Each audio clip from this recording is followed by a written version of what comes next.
Train.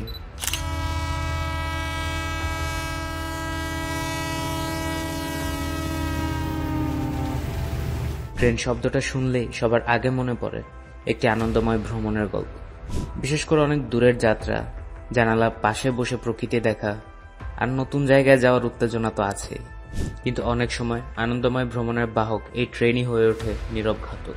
প্রতি বছরই ট্রেনের নিচে কাটা পড়ে মারা যায় অনেক মানুষ।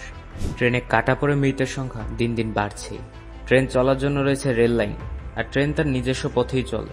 আর স্বাভাবিকভাবেই রেলের পথ কোনো মানুষের হাঁটা চলার রাস্তা হতে পারে না। কিন্তু যত রেল লাইন দিয়ে চলাফেরা, চলন্ত ট্রেনের সাথে সেলফি, ট্রেনের নিচে ঝাঁপ দিয়ে আত্মহত্যা, রেল লাইনের অংশ দখল করে স্থাপনা নির্মাণ এবং অবৈধ রাস্তা তৈরি করে রেল লাইন ঘেঁষে চলাচল করছে মানুষ।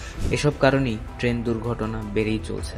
রেলওয়ে পুলিশ সূত্রে জানা যায়, চলন্ত ট্রেনের সাথে ছবি তুলতে গিয়ে কানে হেডফোন লাগিয়ে রেল লাইন দিয়ে হাঁটার সময় বেশিরভাগ মানুষ ট্রেনে কাটা পড়ে। ট্রেনে কাটা পড়ার এসবই কি মূল কারণ? ট্রেনে কাটা পড়ার এগুলো অবশ্য কিছু গুরুত্বপূর্ণ কারণ, কিন্তু একমাত্র বা সম্ভবত সবচেয়ে বড় কারণ নয়। 2023 সালে ট্রেনে চাপা পড়ে মৃত্যু হয়েছে 1064 জনের, যা প্রতিদিন প্রায় গড়ে 3 জন করে। আর এর মধ্যে ট্রেনের ছাদ থেকে পড়ে মারা গেছেন 23 জন, আত্মহরণ ও কারণ জানা যায়নি এমন মৃত্যু হয়েছে 134টি। সবচেয়ে আলোচিত কানে হেডফোন লাগানো ঘটনায় মারা গেছেন মাত্র 18 জন। ট্রেনের লাইনে বসে গল্প, আড্ডা, গেম খেলা এবং লাইন ধরে হাঁটার সময় দুর্ঘটনায় মৃত্যুর ঘটনা 502 জনের এবং রেল ক্রসিংয়ে প্রাণ হারিয়েছে 387 জন। গত বছরের নভেম্বরে লালমনিরহাটে ট্রেনের লাইনে বসে টাকা ভাগাভাগি করার সময় মারা যান 4 দিনমজুর। প্রায়শই এমন খবর আমরা পত্রিকায় দেখে থাকি। এখন যদি একটু লক্ষ্য করেন, দেখতে পাবেন ট্রেন দুর্ঘটনায় সবচেয়ে বেশি প্রাণহানি ঘটেছে ট্রেনের লাইনে বসে গল্প ও আড্ডা এবং লাইন ধরে হাঁটার সময়। সংখ্যাটা 502 জন। এখন মনে প্রশ্ন আসতেই পারে, যারা রেল লাইনে বসে আড্ডা দিল, রেল লাইন ঘেঁষে হাঁটছিল, তারা কেন ট্রেনের শব্দ শুনল না? এত ভারী একটা বাহন, ঝিকঝিক শব্দ,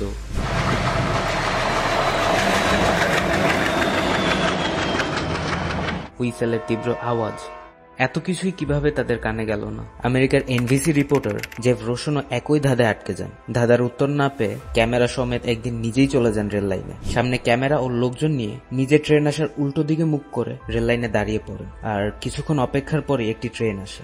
রোশনের পেছনে থাকা ট্রেনটি ক্রমশই ধেয়ে আসতে থাকে রোশনের দিকে, কিন্তু রোশন কিছুই টের পাচ্ছিল না। এভাবে ট্রেনটি যত নিকটে আসছিল, তবুও রোশন তা মোটেই উপলব্ধি করতে পারছিল না।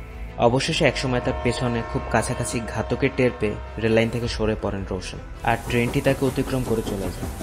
তিনি হিসেব করে দেখেন যে ট্রেনের শব্দ প্রথম শোনা ও ট্রেনটি তাকে অতিক্রম করে চলে যাবার মাঝখানে তিনি সময় পেয়েছেন মাত্র 5 সেকেন্ড। সেদিন তারা যে স্থানে পরীক্ষাটি করছিল, এই বিশেষ স্থানে ট্রেনটির গতি ছিল মাত্র 25 মাইল পার আওয়ার।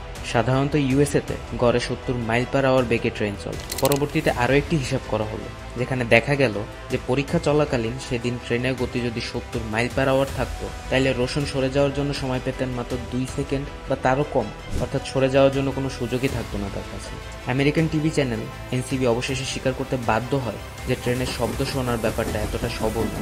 এসব অ্যাক্সিডেন্টের ভিকটিমের খামখেয়ালির পাশাপাশি আছে এক বিরাট রহস্য, কিছুটা সায়েন্স, কিছুটা সাইকোলজি।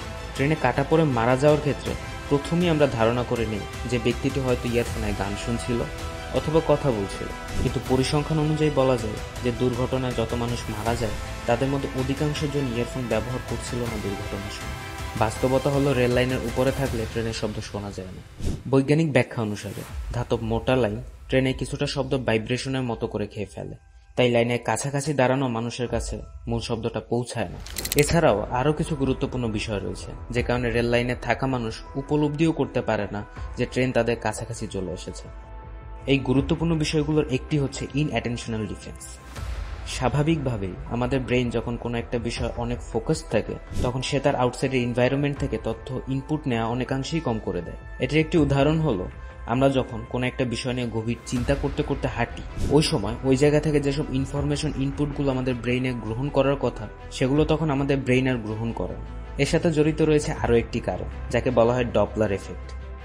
শব্দ বা আলো উৎস থেকে যখন কোনো ব্যক্তির দিকে এগিয়ে আসে বা দূরে সরে যায়, তখন সেই তরঙ্গের ফ্রিকোয়েন্সির একটি পরিবর্তন ঘটে।